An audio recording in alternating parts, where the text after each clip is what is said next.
Yo, welcome to the Ultimate Duet Night Abyss Beginner's Guide. Here is the must-know useful tips that will help you master the global launch easily. Make sure you check out the timestamps and share with your friends. Let's get the sponsored video going. Let's start with how to unlock these characters. There are a lot of characters for you to unlock, and most of them can be unlocked for free without paying. Pretty much any activity you do in the game will grant you these secret letter cues. These secret letter cues, you must collect them all and exchange them for items later. Your daily quests, you can also get a lot of secret clues like this one. So we go back and talk to the shopkeeper here. We go to covert missions, and then we have the characters here. And then let's say we have, we collected like 50 secret letters. So let's convert those 50 secret letters into 5 of these secret letter symbol. All right, so we're gonna talk to the commission board. We talk to this commissions, covert commissions, and then we can go infinite mode since we do have 5 tries. Turn on auto summon, 5 tries. Every single run there's a chance to get 10 shards of Sybil or 2 shards of Sybil, but if you're unlucky you're either going to get the tier 3 rewards. Let's go do a run real quick. Here we go. Oh, unfortunately we got all tier 3 rewards, so we gotta go again, run it back. So now we're going to use our we're going to use our second Sybil shard, and hopefully we can get it on this run. It is almost done. Maybe we'll get it here. There we go. And then we actually got a tier 2 reward. So we got 2 Sybil shards. Nice. So let's pretend that we kept farming all day and all nights, and then we finally got 30 shards, or somehow we rolled like 3 10x roll tier 1 reward instantly. So we go to our main menu by pressing C here, and then we scroll over to Sybil, and then we can summon here from here. So that is how you obtain one of the characters or some of the characters in the game. There are a lot of other characters that you could obtain through the events page, so make sure you don't buy extra secret letters for them, or else you might have too much secret letters. The new character from the new roguelite mode called Clear the Mystic Maze. And then whenever you clear any of these stages, you can get the secret letter along with 10 shards each, right? So you actually just complete first stage, second stage, third stage, boom, you have 30 shards. By doing the first 3 stages of the event alone, you can just get this character for free. Not too bad, right? Also note that certain characters in the covert commissions over here, you can't buy them. Like, I don't see Rhythm in here anywhere. But if you want to get Rhythm, you can only unlock Rhythm for now through the Nocturnal Weekly boss. So you can see this one. The third one is the Eclosioner. So if you want her secret letter, you have to go over there. So we're going to go there, start challenge. So we are going to challenge we'll challenge the level 50 version real quick. Should be easy. Oh yeah, she's going down pretty fast. Alright. So we completed one fight real quick. And then let's see what do we get. Yeah, so okay, nice. So that one fight net us 5 of these secret letter rhythms. So now we can run. We have 9 secret letters totals, and we could run that same thing that we did earlier. Go back to our house, talk to the commissions board, commissions, covert commissions, and then we'll do defense, and then level 40. Select a letter, and now we could do rhythm. So if we're lucky, it'll only take us less than 9 tries to get, either 2 shards or one of the 10x, and then we only need 30 of these rhythm shards, and then we could summon her directly.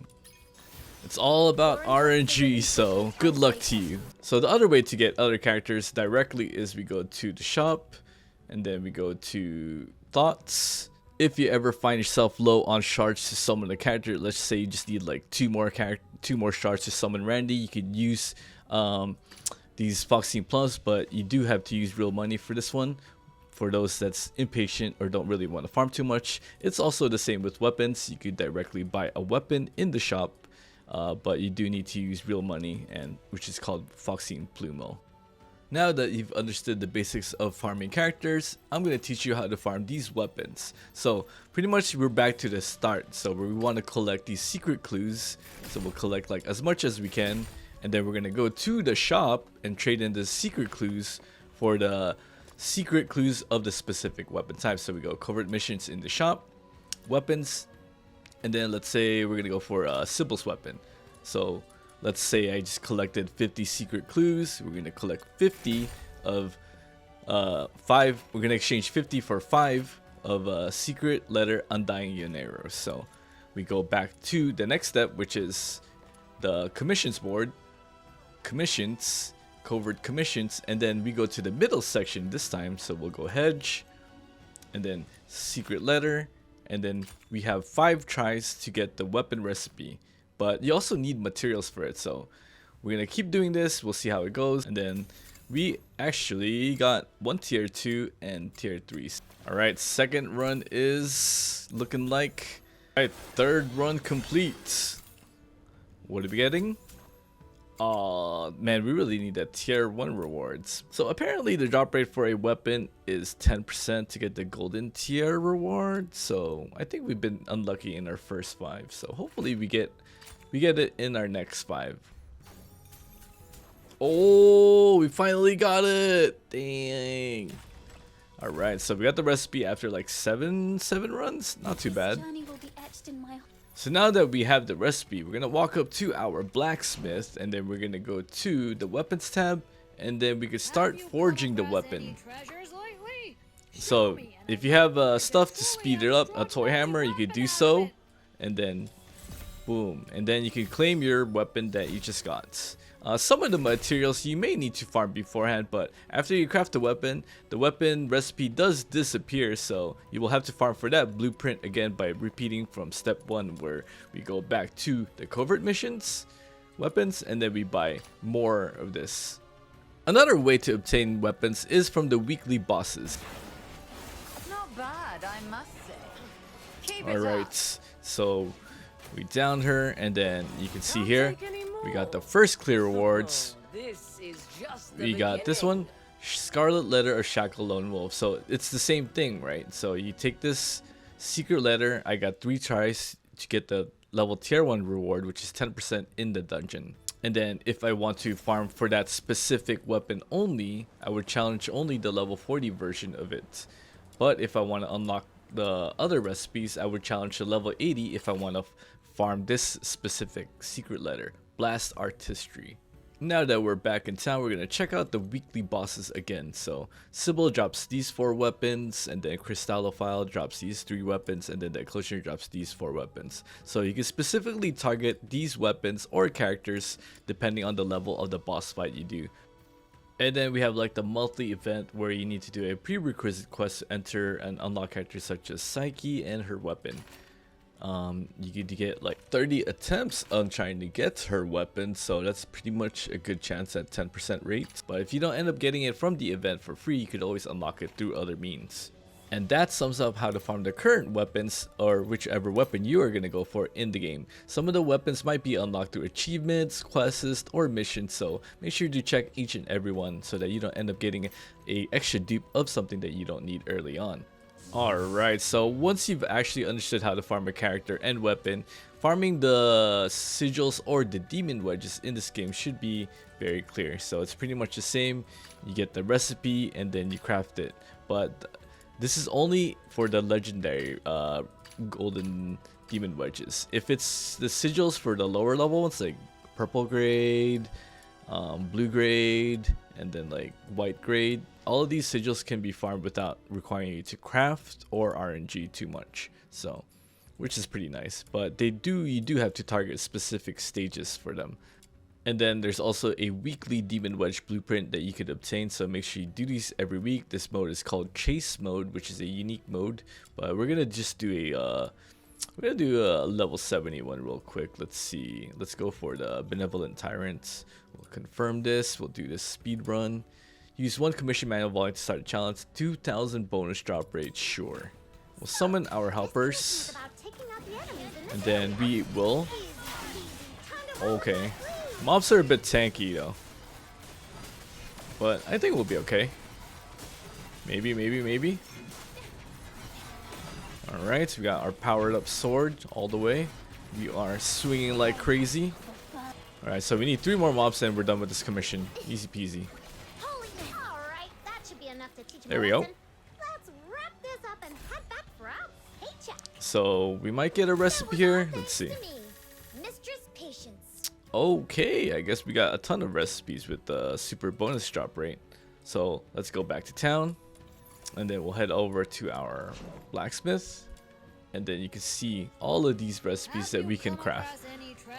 But it seems like we also do need some of the purple grade stuff, so it's going to be a lot of farming to do. But you know, once you generalize, or like once you memorize how to farm characters and weapons, everything should be pretty much easy from here on out. So if you want to target a specific type of demon wedge, you could also do that in the demon wedge section of the shop. So let's say you want to get like this specific demon wedge recipe, you could do so here and just use these stuff. But I don't know if I would advise using your early secret lair clues on this early on, unless you have like something that you really need for your build right away.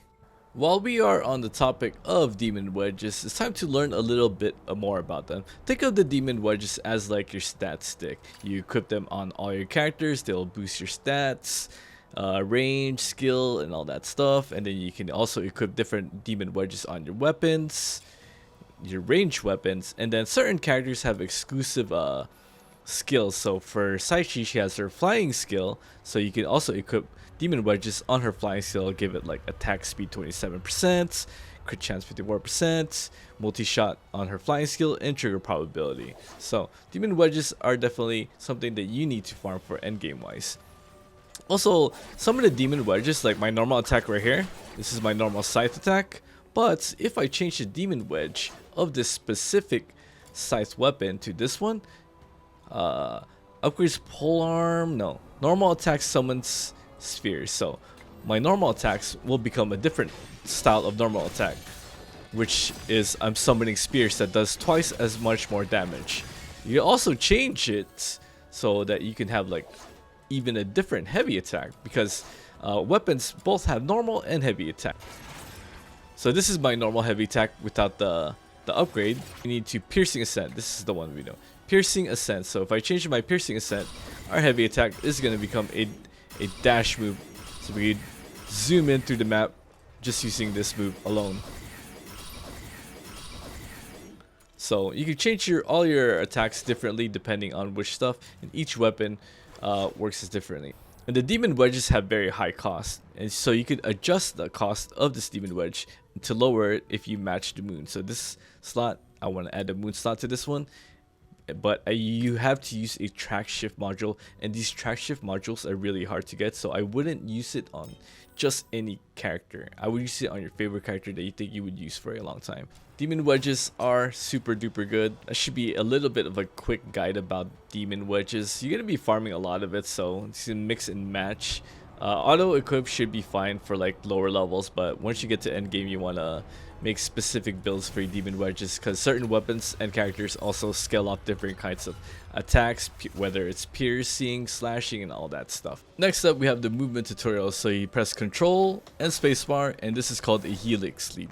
But you can also press the default 4 key just to helix sleep. I would suggest you rebind this to maybe your side thumb button. So we'll rebind that to our side mouse button.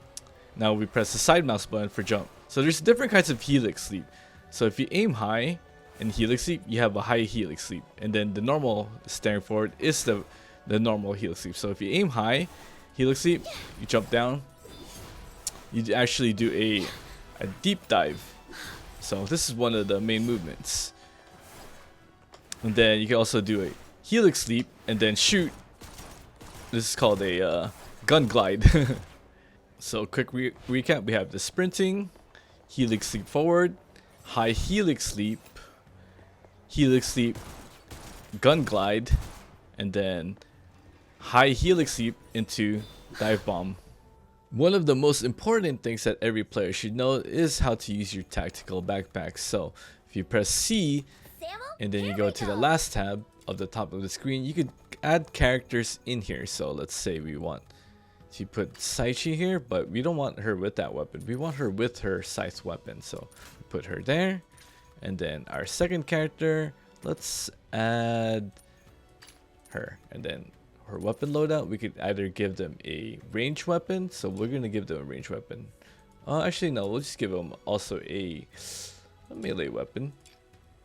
Let's give them the lightsaber. So after you put two characters in here, let's also put this one, this is called the Void, which cancels your partner. So after we have customized our tactical backpack, press T, we'll summon Saichi, and then we'll summon Hellfire. Now we have 2 characters that will follow us anywhere we want in the world. So undead, but if we don't want them following us anymore, we use this item called Sigil Void, which makes them exit out of the area or region. Another way to customize your stuff for preset in dungeons is press C again, Samuel, here we go. and then we are going to team. So this is more of an in-depth customization, right? So we go our main character here, select, Samuel, we'll here select we a go. weapon for her, select a ranged weapon, which is, we'll go for the, she's good with shotgun, but I'm just going to equip this random once. And then we're going to go to our second partner, which is our combat character, and then we're going to go with, give her the lightsaber, and then we get Saichi, and then give her the scythe, and then we click save. Samuel, here we go. Our team is already set up and ready right here. Click preset team 1, and then once we get inside the dungeon, our teammate is already automatically summoned.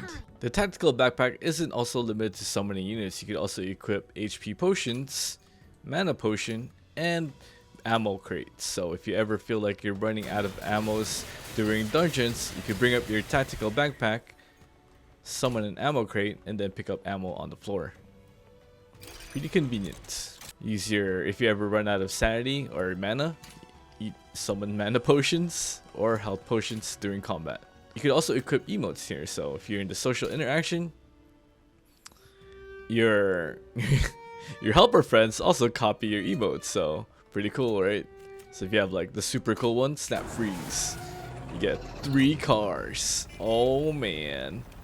And then what else do we have? We have like the cooking together with friends. Pretty cool. So if you ever need to AFK, you just summon your helpers and they'll pretty much clear everything for you. Characters like Rebecca and Hellfire are pretty good for AFK farming for some of these events. They'll do everything. I don't know about Saichi. I guess she could try her best, but characters with huge AoE, like definitely Hellfire is good. And you can also extend the AoE range of Hellfire. As you can see, Hellfire has that red aura, and anyone who steps in that range takes damage. Pretty relaxing AFK farming. Whoa, this guide video is getting pretty long, so I think I will end it right here. I appreciate you watching and listening until the end. If you found this beginner guide super helpful, please don't forget to hit that subscribe button. Make sure to share with your friends, and let me know in the comment section on what kind of guides you are interested in seeing for Duet Night Abyss in the future. I will see you all in the next one. Goodbye, bye, bye, peace.